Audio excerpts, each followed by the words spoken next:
This is Ahmed for IFL TV in association with MTK Global. We're in Cardiff, Wales, because Lee Selby's back. He's headlining here May 9th, IBF final eliminator as well. So that's huge incentive for you, Lee. Yeah, it's a massive opportunity.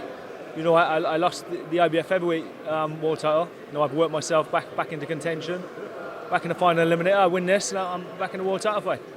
Kambosos Jr., how much do you know about him? Have you studied anything about him yet? I don't really study fighters, but I know a bit about him. He's obviously unbeaten, but he'd be like the seventh opponent I've boxed who's been unbeaten. He comes from Australia. I boxed previously I boxed two unbeaten Australians. The one was in the final eliminator for the IBF title previous, so I know a bit about him. He's decent, and in fact I shared the ring with him for a few rounds in the wildcard sparring back in 2017. So I know him as well as I need to. How are you feeling at 135 pounds? I feel good. And to be honest, leading up to all the fights when I was doing featherweight, I felt good then. It was only the last few weeks when I had to drop the weight. But I feel great. I'm getting to eat a lot more. Feeling nice and healthy, fit, strong, and ready to go. Have you had your teeth done? Yeah. You like that? Yeah, a tailor dent. A tailor dent, yeah. They sorted me out. You're looking very dapper as well, looking apartly. One of my sponsors, GALAHAD, they sorted me out with the suits. They look after me. Okay. Looking back at that Ricky Burns fight, how do you sort of assess that performance? It was a decent performance against a quality opponent. You know, Ricky Burns is at the latter stage of his career, but you just look at his resume, the things he achieved, freeweight world champion. You look at the names of opponents he's boxed and beat or lost to. He's a top quality fighter. Lee, when you look back at your previous division, the featherweight division, it's hotting up right now in the UK. Got Josh Warrington, Kid Galahad, Carl Frampton. Who do you kind of see at the top at the moment? At the top at the moment is Josh Warrington, but I believe the best fighter, and I believe that before they boxed is Kid Galahad. I've sparred hundreds of rounds with him, and he's a very good boxer. And to watch, he doesn't look great. You think, oh, okay, I could beat him, no problem. But once you're in front of him, he's a different fighter. It's different. A lot of people do say that he's much smarter than he looks. And how did you see the first fight between Kid and Josh? To be honest, I didn't watch the full fight. I watched highlights, but I heard Kid Galahad done enough to win. And I'm not a gambling man, but I've made three boxing bets.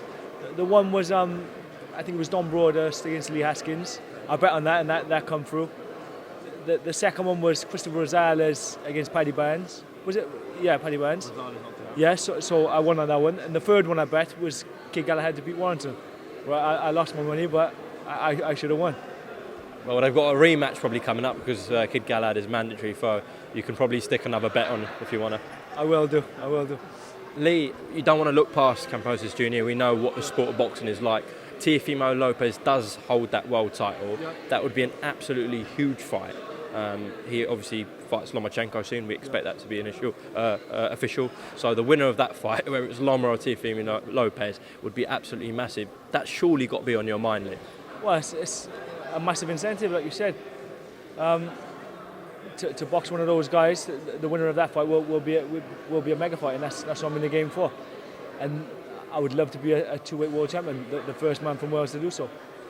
Many people would highly favour Loma going into that fight. However, after Lopez brutally knocked out Richard Comey, which was deemed to be a 50-50 fight, I think the odds will be much closer. I think Loma's still obviously a favourite. How do you see that fight going? I think it's a very close fight, a competitive fight. Because Lopez he's a dangerous puncher. He throws a brilliant left hook. He's a power puncher, and he can box. And he's younger and he's fresher. Lomachenko, although he hasn't had many professional fights, he's had a long career as an amateur, hundreds of fights, and they take their toll, and he's getting on too. So I'd call it like maybe 60-40 to Lomachenko. Happy to be back in Wales as well. Oh, it's great, lovely. The last time I boxed was like 6 years ago. I boxed Brendan Monroe, and before that, it might have been a year before. I boxed in the Motor Point, and I boxed Romulo Koasica. And funny enough, he went on to box Lomachenko too. So yeah. Well, listen, Lee, get the job done on May 9th back here in Cardiff, and then you can watch that fight on May 30th between Loma and Lopez and see who you're going to be boxing next. Is there anything you'd like to add on IFL? No, just thanks to the fans for their continued support, and a massive thank you to all my sponsors, because without you guys, it would make my training a lot more difficult. Well, it's good to see you back in your hometown and headlining, of course. Lee Selby, thank you very much for your time and best of luck in May. That's one. Thank you very much. Cheers, Lee.